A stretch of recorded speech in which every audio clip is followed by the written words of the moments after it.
मेरे प्रिय विद्यार्थियों, आप सभी का अभिनंदन आभार है दिल की अतल गहराइयों से।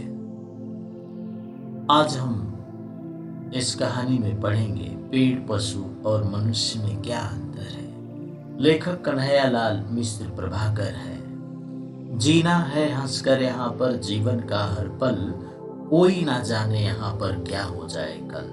तो आइए कन्हैयालाल मिश्र प्रभाकर ने पेड़, पशु और मनुष्य में क्या अंतर बताया है। इसका सारांश यह है कि पेड़ से झड़ते पत्ते देखकर तुम्हारे मन में क्या विचार आते हैं। क्या तुमने कभी अकेले में वृक्षों से बात की है? क्या वे तुम्हारे प्रश्नों के उत्तर देते हैं?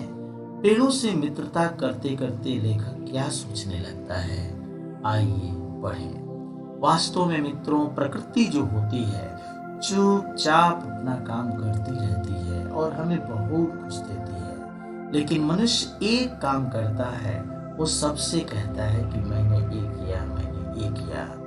लेकिन प्रकृति चुपचाप अपना काम करती है और बहुत कुछ करती है। पल पल में परिवर्तन एक नए अंदाज में जीती है। आइए देखते हैं। लेखक बता रहे हैं कि मेरी खिड़की के सामने एक पेड़ खड़ा है।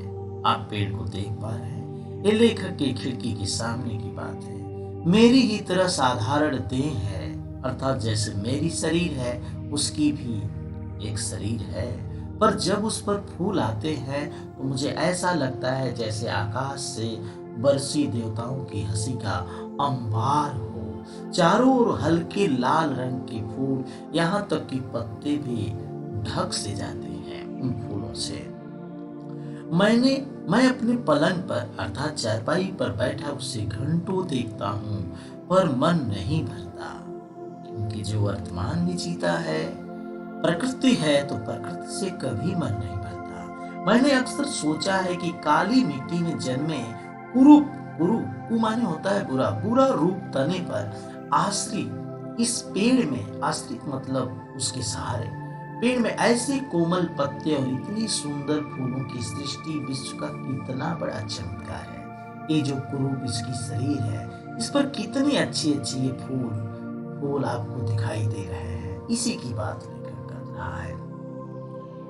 सोचते सोचते ही मैं कई बार उठकर अपनी भावुकता के आवेश में उस पेड़ से जा लिपटा हूँ और मुझे ऐसा आनंद आया है मानो मैं अपने किसी मित्र से मिल रहा हूँ। ये लेखक बता रहे बिल्कुल सत्य है।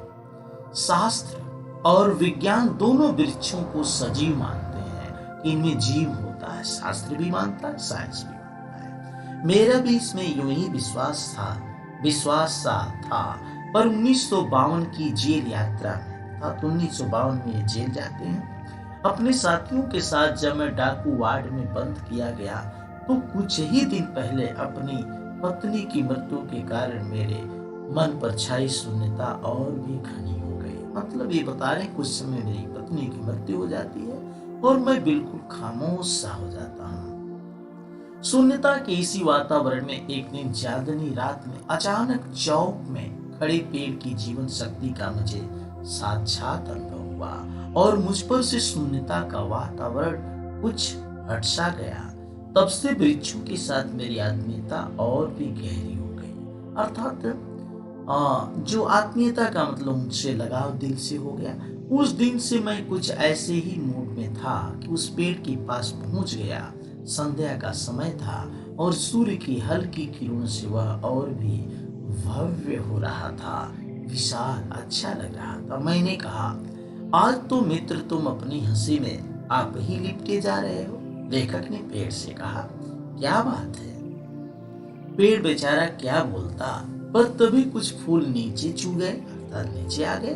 अपनी भावुकता में मुझे ऐसा लगा कि ये फूल मेरे प्रश्न के उत्तर है और तभी आत्मीयता के प्रवाह में ऐसा मैं डूब गया कि पेड़ के तने पर प्यार से थपथपाकर मैंने कहा, अच्छा चलो कुछ दूर घुमाए, ठीक है। ये पेड़ पर थपथपा रहा है लेखक। तभी हो गया मेरा खुमार कम। खुमार का मतलब जो शून्यता थी उसमें कमी आ गई और मैं आ गया भावुकता के आकाश से यथार्थ की पृथ्वी पर। यथार्थ माने सत्यता की पृथ्वी पर जो पृथ्वी पे घट रहा है, जिसमें पेड़ पेड़ है और मनुष्य मनुष्य है। तब मैंने अपने आप से कहा, पागल, पेड़ है यह कहाँ जाएगा? अर्थात लेखक का पागल मन, ये तो पेड़ है, पेड़ कहाँ घूमने जाएगा? मन में अफसोस सा हुआ, काश पेड़ भी चला करते तो उनके साथ हम भी बात करते। मैं फिर विचारों में डूब गया। इस पेड़ में जीवन है, सौंदर्य है, सुंदरता है और बहुत सी बातों में आज की मानव से तो श्रेष्ठ ही है, पर इसमें गति नहीं है, इसलिए यह अस्थावर है, अर्थात स्थिर है। इसी श्रृंखला में सोचता हुआ मैं घूमने चला गया और खेतों पर पहुंचते पहुंचते एक सूत्र मेरे हाथ लगा। मतलब एक बात मेरे दिमाग में आ गई, जिसकी 3 धाराएं हैं। वो सूत्र ही बता रहे हैं, जिसमें जीवन है पर गति नहीं है, वह पेड़ है। इनके दिमाग में आया कि पेड़ किसे कहेंगे, मनुष्य किसे कहेंगे और पशु किसे कहेंगे। तो जिसमें जीवन है पर गति नहीं है, वह पेड़ है, और जिसमें जीवन है और गति है, वह पशु है।